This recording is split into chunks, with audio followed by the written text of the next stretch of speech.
Okay. Let's do it. Oppan Gangnam Style.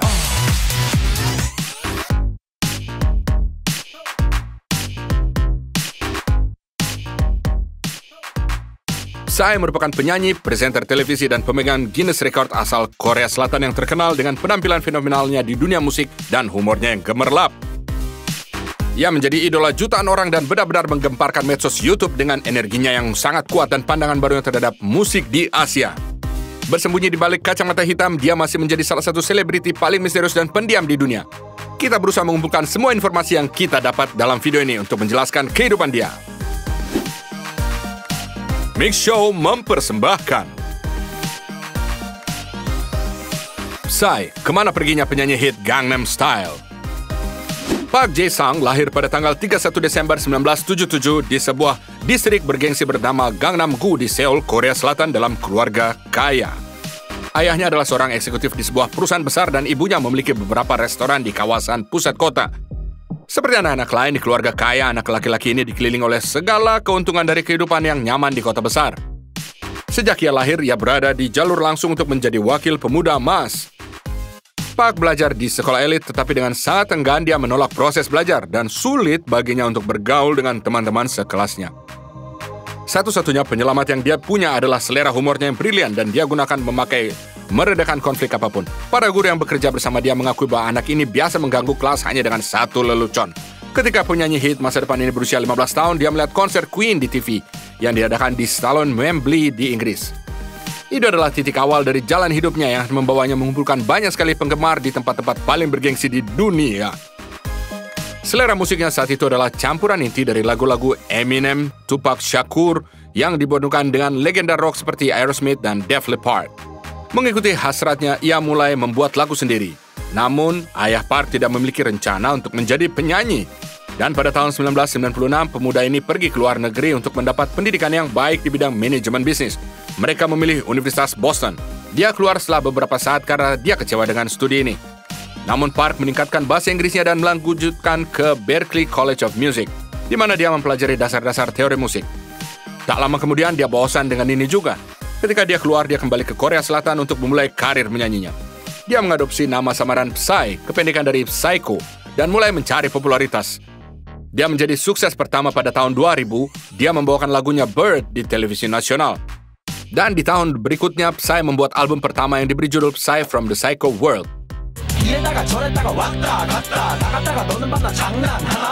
Itu dirilis di bawah label LNLT Entertainment. Sepertinya Psy sedang berusaha untuk mengharumkan namanya, menggabungkan kesuksesan lagu dan video musiknya di TV dengan skandal yang sangat kejam. Misalnya saja ia didenda oleh pihak berwenang Korea karena konten eksplisit dalam albumnya. Dan pada tahun 2001, ia bahkan ditangkap karena memiliki ganja. Karena itu, ia merindukan pemakaman kakek tercintanya. Masyarakat dikejutkan dengan penampilan Psy yang aneh, gerakan yang tidak biasa dan konyol, yang ia gunakan secara berlebihan dalam video musiknya. Dan tak lama kemudian ia menjadi bintang pop Korea Selatan baru. Seperti yang seharusnya dilakukan artis hip-hop manapun, dia mengisi liriknya dengan kata-kata kotor dan tidak terlalu peduli dengan kedalaman dan dalam pesannya. Jadi album berikutnya, SSA 2 dan 3 Mei, sangat dibatasi usianya. Hanya untuk 19 ke atas.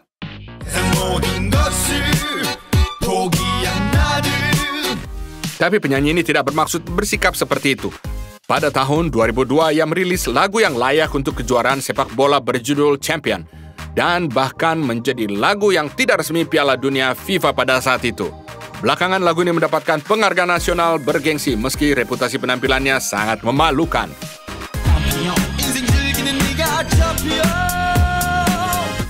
10 tahun berikutnya merupakan masa yang sulit bagi Psy. Hampir seluruh aspek hidupnya berada dalam kekacauan. Penyanyi ini menghabiskan 2 tahun bertugas di Tentara Nasional sebagaimana wajib dilakukan oleh seluruh pria Korea berusia antara 18 sampai 35 tahun. Setelah ayahnya mempekerjakannya di perusahaannya, Psy berhasil meninggalkan dinas ketentaraan itu sebelum waktunya karena aktivitas sipilnya adalah untuk kepentingan nasional Korea Selatan. Setelah wajib militer, penyanyi ini kembali merilis musik, tetapi sayangnya musik ini tidak terlalu populer. Lagu-lagunya berjudul Father dan Beautiful Goodbyes yang indah nyaris luput dari perhatian. Album barunya berjudul CCCGIB mendapat sambutan hangat. Album ini dirilis pada tahun 2006. Karya barunya tidak menimbulkan kejutan, namun ia menerima beberapa penghargaan musik bergengsi di sana. Peristiwa pembagian lainnya di tahun 2006 adalah pernikahannya dengan pemain selo Korea Selatan bernama Yoo Hye-yeon, yang 12 tahun lebih muda dari dia. Dilaporkan bahwa mereka diperkenalkan satu sama lain oleh teman bersama. Dan pada awalnya hubungan mereka murni platonis. Pasangan ini memutuskan menikah setelah 3 tahun berpacaran. Psy dan Yoo Hye adalah orang tua yang bahagia. Mereka membesarkan putri kembar mereka. Mereka hati-hati menjaga kehidupan pribadinya dari publik. Yang diketahui media bahwa pasangan penyanyi membantunya dalam pekerjaannya, berpartisipasi dalam semua proyek dia. Pada tahun 2007, penyanyi menarik perhatian otoritas Korea sekali lagi. Kali ini kejaksaan menuduhnya lalai. Dia melakukan konser dan merekam musik dengan alasan mengerjakan pekerjaannya. Karena itulah pihak militer menuntut agar Psy harus kembali bertugas di pangkat prajurit swasta kelas 1 divisi infanteri. Pertarungan hukum yang panjang dengan militer pun terjadi. Dan sebagai akibatnya, Psy masih harus bayar utang kepada negara dan baru secara resmi berhenti dari militer pada tahun 2009. Lalu ada masa stagnan dalam karir musiknya. Sebagian karena kesulitan keuangan.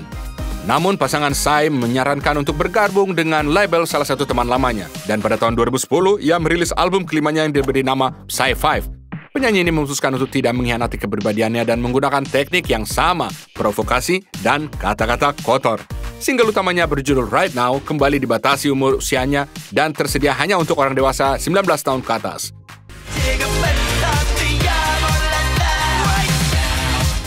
Karena kurang sukses, Psy harus berubah menjadi produser dan sekaligus komposer untuk penyanyi lain. Sepertinya bintang terangnya akan memudar. Semuanya berubah pada 15 Juli 2012 saat Psy mengunggah lagu Gangnam Style ke channel YouTube miliknya. Lagu sederhana ini sebenarnya terdengar seperti karikatur kehidupan mewah di distrik elit Gangnam, Beverly Hills di Seoul. Saya tahu betul pokok bahasan lagu ini karena dia besar di distrik ini. Tujuannya adalah untuk mengejek kehidupan glamor pemuda-pemuda kaya. CGI dalam video musik ini tidak terlalu bagus, dan juga alur ceritanya sangat sederhana. Hanya tarian, menunggang kuda, gadis-gadis Korea yang lucu, dan beberapa komedian terkenal. Namun lagu sederhana dan lucu ini membawa tenar penyanyi ini ke seluruh dunia. Pada pandangan pertama, perilisan lagu ini tampak seperti keberuntungan saja. Namun bukan itu masalahnya. Ada banyak kerja keras di balik sukses dia, serta strategi jenius dari para profesional YG Entertainment, perusahaan yang sama yang dulu didorong oleh istri Psy untuk bergabung dengannya.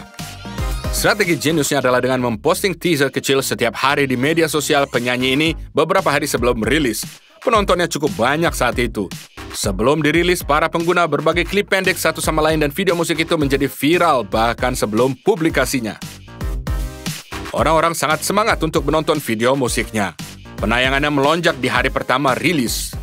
Para produser mencoba yang terbaik dan setelah video itu memperoleh 10 juta penonton dalam sebulan, mereka mulai memposting video pertunjukan langsung dengan puluhan ribu orang bertepuk tangan untuk penyanyi ini.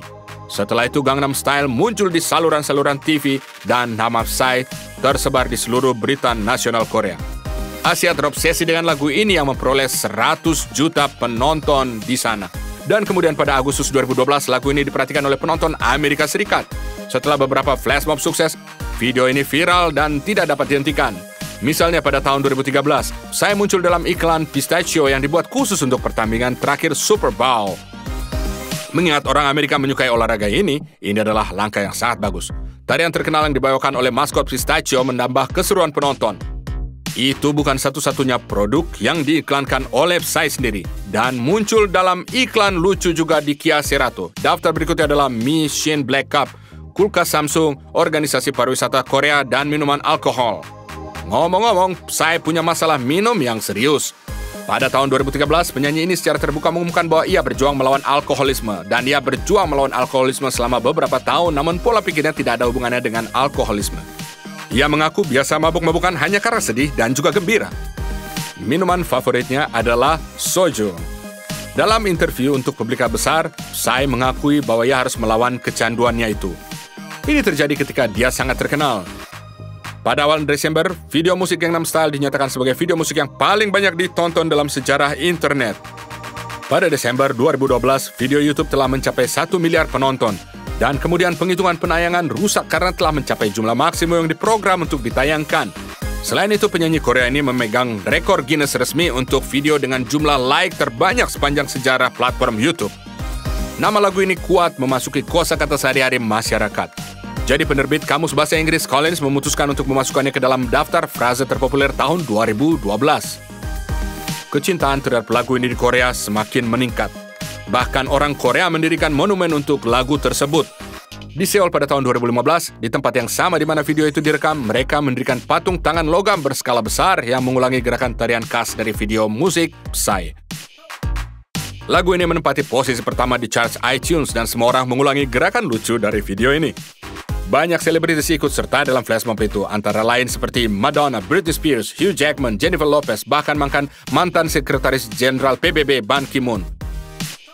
Gangnam Style telah mempertahankan posisi video yang paling banyak dilihat selama 5 tahun terakhir hingga dikalahkan oleh rapper Amerika bernama Wiz Khalifa dan dengan lagunya See You Again. Meskipun demikian, saya telah mengemis dalam suksesnya sejak lama. Dan menurut beberapa penelitian, lagu ini saja memberinya sekitar 20 juta dolar Amerika, termasuk pendapatan dari iTunes dan YouTube, serta royalti untuk kontrak-kontrak iklan. Yang sangat menarik, kesuksesan fenomenal Gangnam Style menghasilkan uang tidak hanya bagi Psy sendiri, tapi juga bagi keluarganya. Masalahnya adalah ayah dan saudara laki-lakinya memiliki 25% saham di GI Corporation. Dan karena semua keributan tentang lagu ini, harga saham tersebut naik sebesar 188%. Kenaikan harga yang luar biasa memberi keluarganya sekitar 30 juta dolar Amerika Serikat. Pada musim semi tahun 2013, saya merilis hit barunya berjudul Gentleman. Dalam video ini, lagi-lagi dia hanya bersenang-senang dan melakukan gerakan tarian yang sangat aneh.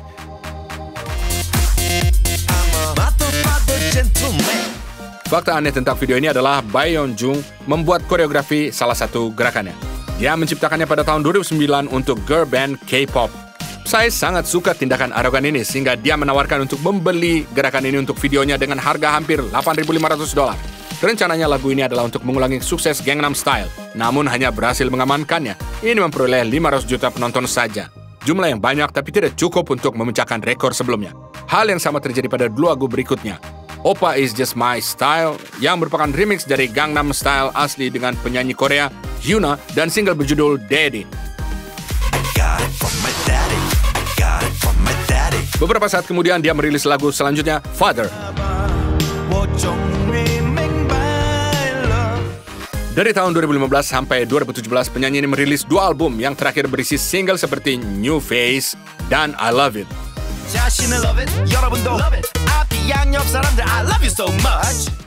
Dan pada tahun berikutnya, ia resmi keluar dari label YG Entertainment dan membuat label sendiri bernama P Nation. Saya memproduksi musik untuk calon musisi Korea dan terus mencari bakat-bakat baru. Di tahun 2019 ini banyak perbincangan di media tentang dia. Padahal itu adalah reputasi buruk tentang kejadian mengerikan yang terjadi beberapa tahun lalu di salah satu klub malam di Seoul, Korea Selatan. Ternyata ketika para investor asing mengunjungi kota itu, terdapat sebuah pesta yang diadakan untuk mereka yang melibatkan para pekerja seks. Penyelenggara hal ini diduga adalah CEO YG Entertainment. Dan Psy diduga sebagai otak dari situasi ini. Usai diinterogasi polisi, dia pun harus menjelaskan kepada publik. Di media sosialnya, musisi ini menegaskan bahwa dirinya tidak ada hubungannya dengan bisnis pekerja seks dan dia baru saja memperkenalkan perwakilan YG kepada Jolo. Saya tidak tahu bahwa pengusaha ini dicari di 3 negara karena dugaannya menggelapkan $4,5 miliar. Dan musisi ini adalah orang pertama yang meninggalkan pesta jorok ini. Belakangan, saya kembali menarik perhatian media dan penggemar. Namun kali ini karena alasan yang sangat baik. Ia menolak mengambil uang untuk penampilan di upacara pembukaan Paralimpiade Korea ke-39. Kehidupan Psy yang tenang dan produktif sekali lagi terganggu pada tahun 2020 karena skandal lainnya. Kini tentang pertunjukan langsung sang musisi yang diadakan di Korea pada tahun 2020.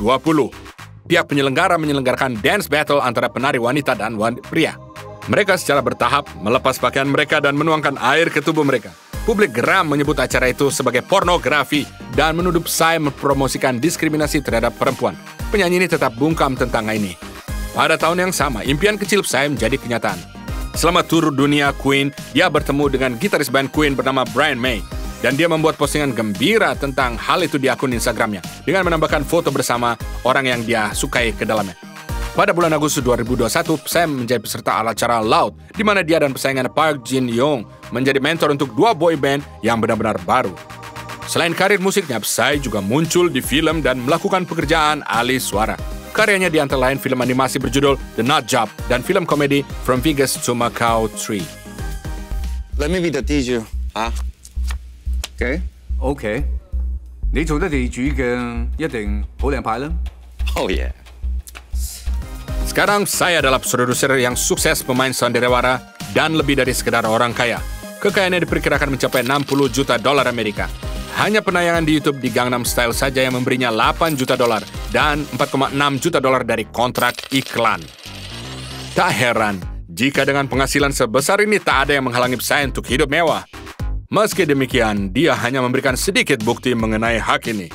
Dan dengan sangat enggan, penyanyi ini hanya memiliki sebuah apartemen di Seoul, tapi juga punya bangunan yang ia sewakan dan kelola. Ada kafe, bar, dan sekarang gedung ini bahkan menjadi tempat pameran seni.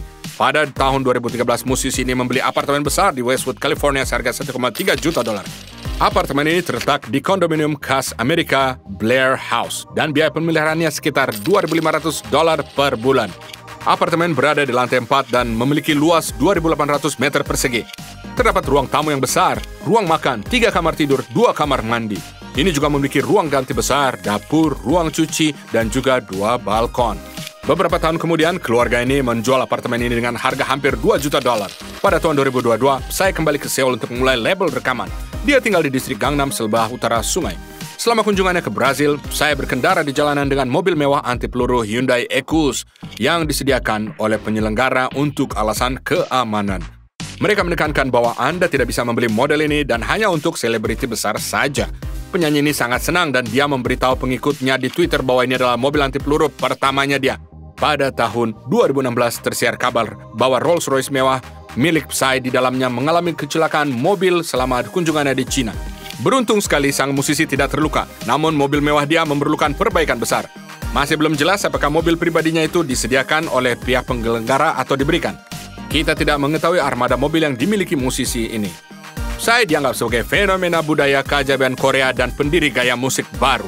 Namun, di balik wajah cemerlang ini ada seorang yang selalu tahu pasti apa yang dia inginkan dan apa yang akan dia lakukan selanjutnya. Hal ini mungkin terlihat sebagai sebuah keberuntungan yang tak terduga, anugerah takdir. Namun kenyataannya ini adalah hasil kerja keras dan strategi yang dipikirkan dengan sangat matang. Apakah menurut Anda akan ada kegegeran dunia lagi seperti Gangnam Style? Kalau kalian suka video ini, tekan tombol like dan subscribe kepada video-video kita selanjutnya yang lebih menarik.